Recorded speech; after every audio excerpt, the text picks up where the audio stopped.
At 7:52, a single missile appears on the USS Abraham Lincoln's Spy-6 radar, and the crew begins what they believe is a standard engagement.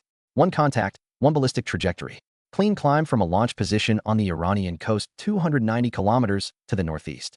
Tactical Action Officer Lieutenant Commander Hassan Oey has the engagement sequence initiated in under 12 seconds. Two SM-6 interceptors assigned, and climbing fire control solution building with the focused efficiency of a crew that has run this exact engagement 31 times in 35 days. In the Abraham Lincoln's Electronic Warfare Suite, Chief Petty Officer James Nash is swatching the missile's guidance emissions on his passive sensor display and writing down a frequency, not the guidance frequency. A secondary burst transmission encrypted 0.66 seconds long, appearing at the moment the missile cleared the upper atmosphere. A transmission from the missile tow somewhere on the Iranian coast. A signal that existed for 0.6 seconds and then went completely silent. Nash writes down the frequency and keeps watching. At 8:55, the two SM-6 interceptors reached the assigned intercept point at 40,000 feet. The fire control solutions had been clean.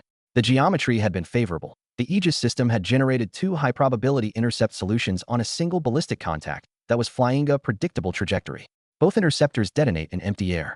Not because the missile maneuvered, not because the solutions were wrong, because at the exact moment both SM-6 reached their intercept points, the missile was no longer one contact. At 8,000 feet, 40 seconds from impact on the Abraham Lincoln's flight deck, the Sigil 4 executes its warhead separation sequence. The missile body splits along three pre-scored separation lines simultaneously. Three independent warheads deploy from a single airframe 1.3 seconds, each one already carrying its own maneuvering thruster package. Each one already programmed with its own terminal approach vector. Each one diving toward the Abraham Lincoln from a slightly different angle. One contact becomes three in 1.3 seconds. The SM-6S that had been climbing toward one contact detonate against empty air where one missile used to be. The Aegis fire control computer registers three new contacts simultaneously and begins building three new intercept solutions from scratch. 40 seconds to impact. To understand what Iran fired at the Abraham Lincoln this morning, you need to understand what makes the Sigil 4 different from every ballistic missile Iran has fired in this war. Because this is not the Fateh-2. This is not a missile that separates at 80,000 feet and gives the formation 4 minutes to respond to multiple warheads. The Sigil 4 was specifically engineered around the one lesson Iran took from the Fateh-2 engagement. That 4 minutes is enough time for the Abraham Lincoln's defensive systems to build intercept solutions and defeat separated warheads one by one. So Iran removed the 4 minutes. The Sigil 4 flies as one contact for its entire flight, indistinguishable from any other ballistic missile, generating the same radar return, the same trajectory profile, the same intercept geometry that the Aegis system has been solving successfully for 35 days. It separates at 8,000 feet because at 8,000 feet there are exactly 40 seconds remaining before impact. 40 seconds is not enough time to build clean intercept solutions on three simultaneously appearing maneuvering contacts from scratch. 40 seconds is not enough time to reposition interceptors that were committed to one geometry. 40 seconds is the specific window Iran calculated as the point at which the Abraham Lincoln's defensive sequence becomes mathematically impossible to complete before one warhead reaches the hull.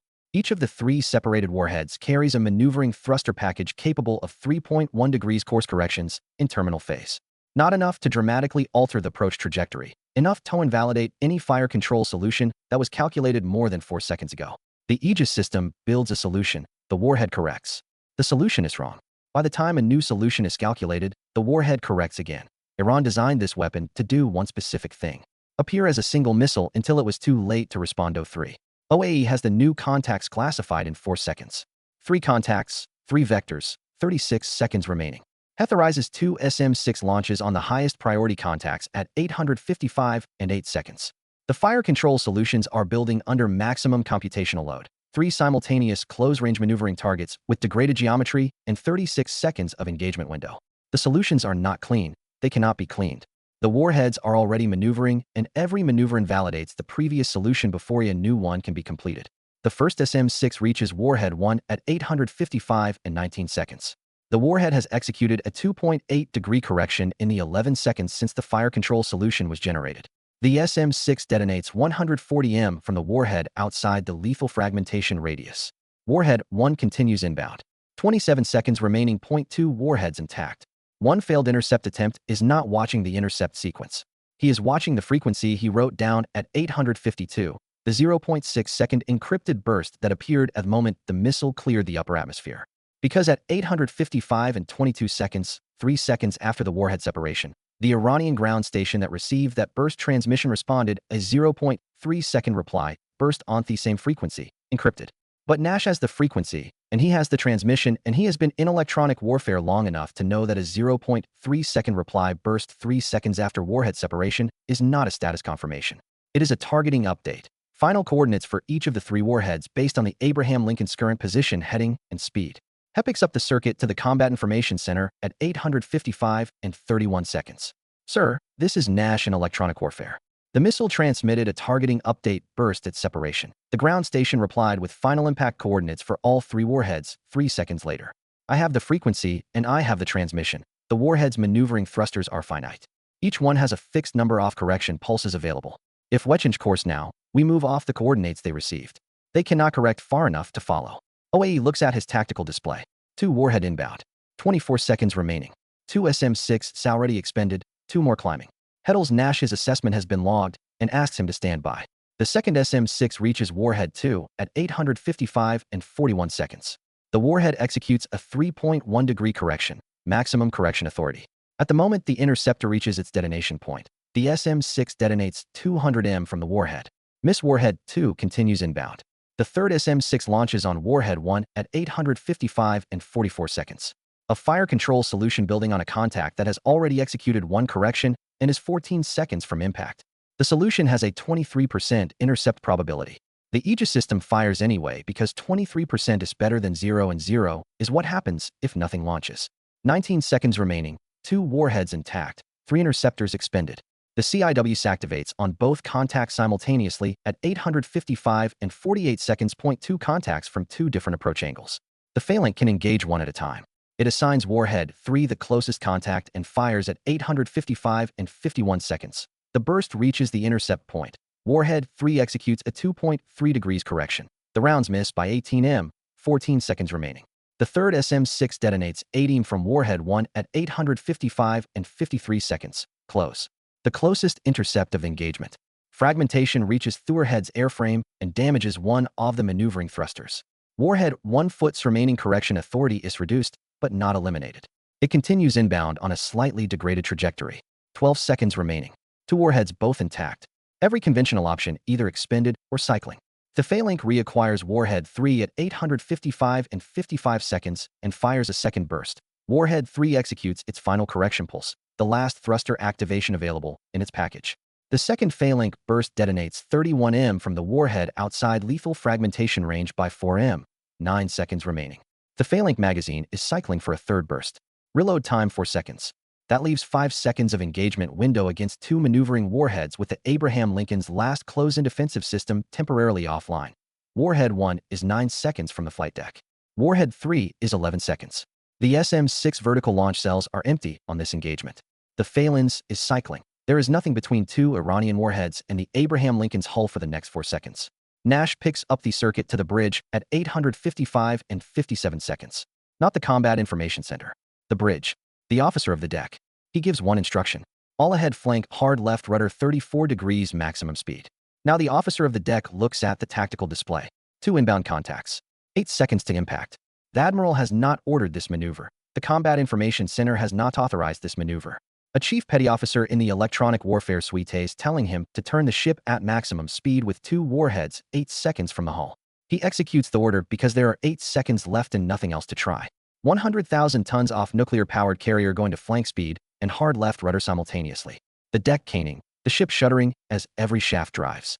Maximum power into moving the hull off the coordinates that an Iranian ground station transmitted to 2 warheads 40 seconds ago. The phalanx completes its reload cycle at 856 and 3 seconds. It reacquires Warhead 3 now at 2 seconds to impact and fires its third burst. Warhead 3 has no thruster authority remaining. It cannot correct. The third phalanx burst finds it at 0.3 nautical miles and detonates the warhead in the air. The explosion sends a pressure wave across the Abraham Lincoln's bow that cracks 2 windows on the bridge and throws crew members off their feet in the forward compartments. 1 warhead remaining. Warhead 1 damaged thruster. 3 seconds to impact. The Abraham Lincoln has moved 180 m from its previous position in the 6 seconds since the bridge executed Nash's course change. Warhead 1's guidance system had received final impact coordinates for an Abraham Lincoln 180 m to the right of where the carrier currently is. Its remaining thruster authority, reduced by the SM-6 fragmentation hit, can execute a maximum correction of 1.4 degree, 1.4 degree, 4 degrees at this range, and speed translates to approximately 110 m lateral displacement. The carrier has moved 180 m. The warhead can only follow 110 of them. Warhead 1 impacted the Arabian Sea 70 m off the Abraham Lincoln's starboard bow at 856 and 6 seconds. The detonation of a 400 warhead in open ocean 70 m from a carrier's hull is not a clean miss. The pressure wave from the detonation traveled outward through the water column and hit the Abraham Lincoln shoal simultaneously with the above water blast wave. The ship flexed. Every loose object in every compartment moved at the same instant. 14 crew members were thrown against bulkheads hard enough to require medical attention.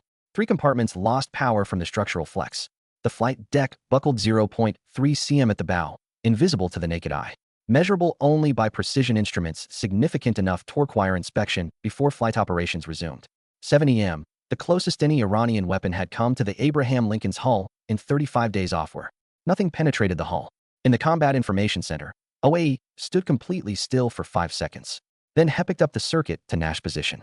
"Chief Nash, you called the bridge directly." Nash looked at his display at the 0.6 second burst he had written down at 852 at the 0.3 second reply he had analyzed for 40 seconds while 3 SM-6 missed, and the phalanx fired twice in empty air at the course change he had transmitted to the bridge with 8 seconds remaining because OA had told him to stand by, and 8 seconds was not enough time to go through the chain again. "Yes, sir." The warhead's targeting coordinates were transmitted at separation. They were calculated for our position, heading, and speed at 855 and 25 seconds. Each warhead had a finite number of thruster corrections available. I calculated that a 34-degree course change at maximum speed would move us further than the remaining thruster authority of the most damaged warhead could compensate for. OAE was quiet for 4 seconds. "How long did you have the ground station frequency?" "Since 8:52, sir. The moment the missile launched." Nash spent the next 6 minutes backracing the targeting burst, the 0.66 second transmission from the missile, the 0.3 second reply from the ground station following the signal back through the frequency, through the transmission geometry, through the bearing and distance calculations. That 35 days of passive sensor collection on Iranian ground station emissions had given him enough reference data to solve. The ground station was not a mobile launcher. It was a fixed facility, a hardened targeting coordination center that had been transmitting encrypted burst updates to Iranian missiles throughout the entire war. Every Sajal, every Khorramshahr, every missile that had been fired at the Abraham Lincoln and at the Gerald Ford and at every other U.S. asset in the theater for 35 days had received its final targeting coordinates from this facility.